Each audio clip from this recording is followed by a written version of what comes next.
Yes. So you mentioned there's other regulators of the circadian clock there, and you refer to diet and then exercise. Yes. So what other things can we do to sort of regulate that clock? Well, certainly there's some very nice data showing that exercise, particularly in the morning, can be useful in setting the clock. And so that's one area. Eating at the same time every day seems to be very important at regulating the circadian network that we talked about. Mm-hmm. So try and make one's routines a routine as much as you can. And eating, I think, is really important because our dietary patterns have changed over a relatively short period of time. Right. Up until, my grandparents' generation, the big meal of the day was breakfast and lunch. And people, because they worked close to where they lived, they'd come home for lunch. And then there'd be supper, a light supper before they went to bed. Because now we work often miles and miles away from where we live, the commutes there means you don't have time for a proper breakfast. The demands of work means you grab a sandwich while you're still sitting at your desk. And then finally, the commute home, you get home late. And what's the easiest thing to do? Put a meal in the microwave and wait until it goes ping. And we've all done it. Right. We all do it. But in fact, it's been shown that the same meal at 8 a.m. versus 8 p.m. Will have much higher levels of blood glucose at 8 p.m. than 8 a.m.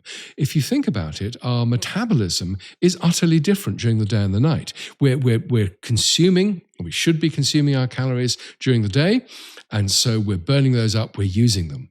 At night, of course, we're not eating anything, so we're mobilizing stored calories to burn up to keep us alive. Mm-hmm. And so that's one explanation why exercise first thing in the morning prior to breakfast can be very helpful, because you're still on nighttime metabolism. You're still burning stored calories. So the exercise then can be really good. Now, that's great if you're a morning person. Something like me, it's absolutely a disaster. And it's also important that our capacity for exercise, the amount of strength and duration we can apply to exercise, increases throughout the day, peaking in the late afternoon, early evening.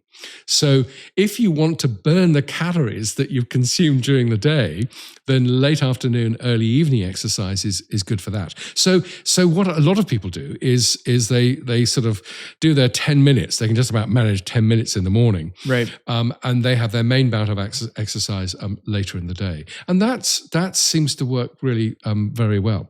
Another really interesting factoid, which I find fascinating, is that people with dogs, this may amuse your listeners, people with dogs have better sleep patterns. Why is that? Well, that's an interesting finding. We don't know, but I think the explanation is, of course, if you've got a dog, you have to take it out for a walk first thing in the morning. Right. And so you're getting your morning exposure to light, which is setting the clock, and also you're combining it with some exercise.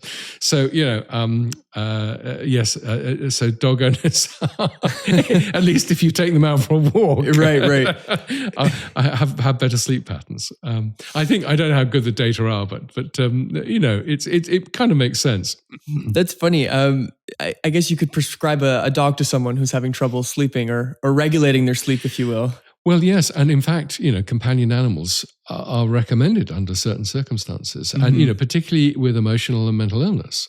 And of course, if you're stabilizing your sleep-wake cycle by taking the dog out first thing in the morning, as you have to, then you can understand why a companion animal might be contributing, not only because of its sort of interaction behaviorally, but it's actually getting you out doing exercise and light first thing in the morning.